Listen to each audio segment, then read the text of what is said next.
Well, for me personally, when I wake up in the morning, I ask myself the same exact question every single day.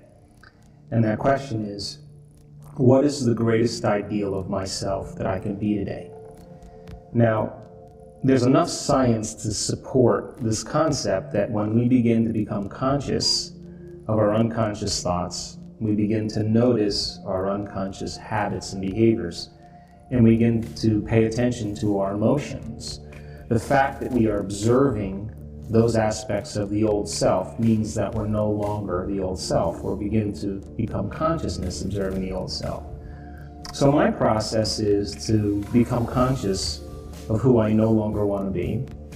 And if 95% of who we are by the time we're 35 years old is a set of memorized behaviors, attitudes, beliefs, perceptions, and emotional reactions that function like a subconscious computer program, then it's entirely possible that we're unconscious most of our waking day, right?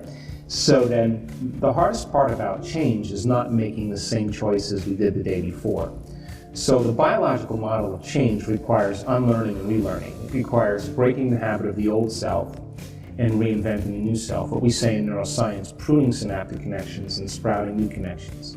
Unmemorizing emotions that are stored in the body, and then reconditioning the body to a new mind and to a new emotion. It's literally drawing your energy from the past and putting it into the future. Deprogramming and reprogramming, breaking the habit of the old self is really the model. So when I sit down in my discipline, in my morning meditation, the first thing that we have to do is we have to become conscious of our unconscious self. So it's entirely possible that we're judging other people and we don't know that we're doing it because it's an unconscious program. It's entirely possible that we're living by guilt every single day because it's become so common, so familiar to us. So as we begin to become conscious of those unconscious states, we're going into the operating system of the subconscious and making it conscious.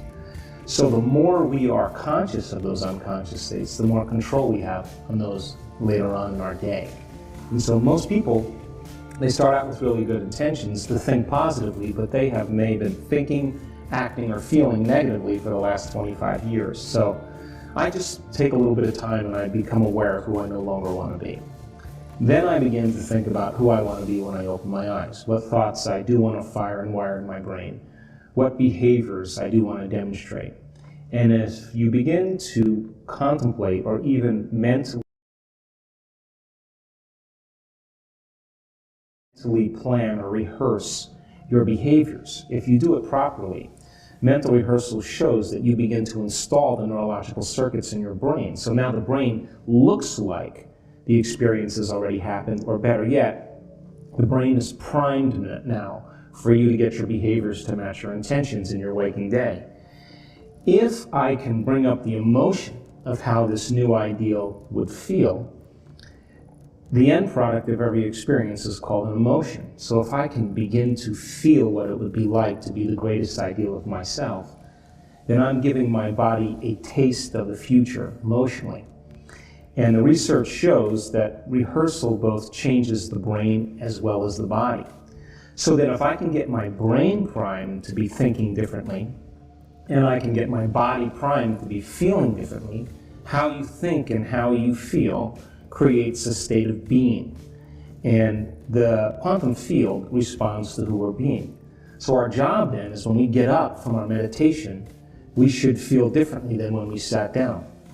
But that's not enough. Then you have to maintain your modified state of mind and body your entire day. And if you do that properly and be greater than the conditions in your environment, to be greater than the emotional addictions and habits of the body, and be able to sustain that change for just a suspended period of time, get ready because something unusual is going to happen in your life. That's the law. And it always comes in a way that we least expect. Because if we can expect it, it's nothing new. It has to rock our world. It has to catch us off guard. And when we see the effects of our change in our internal state being produced in our external world, we'll pay attention to what we did and we'll do it again. So for me personally, I ask that question, what's the greatest ideal of myself? And I don't get up from my meditation until I feel like that person. And then when I get in that state of being, then I do my best to live from that state of being. I allow for 2 hours every morning. Now people say, oh my God, 2 hours. Do you take 2 hours? No. But I allow for 2 hours. Why? Because if I allow for 1 hour, my ego will say, well, there's not enough time. You won't get it done. But if I allow for 2 hours, I'm not thinking about time. So some days I'm able to find the sweet spot of the present moment, and in a matter of moments, I can become conscious of my unconscious self and then decide who I want to be and bring up the thoughts and emotions, and I can change my state of being.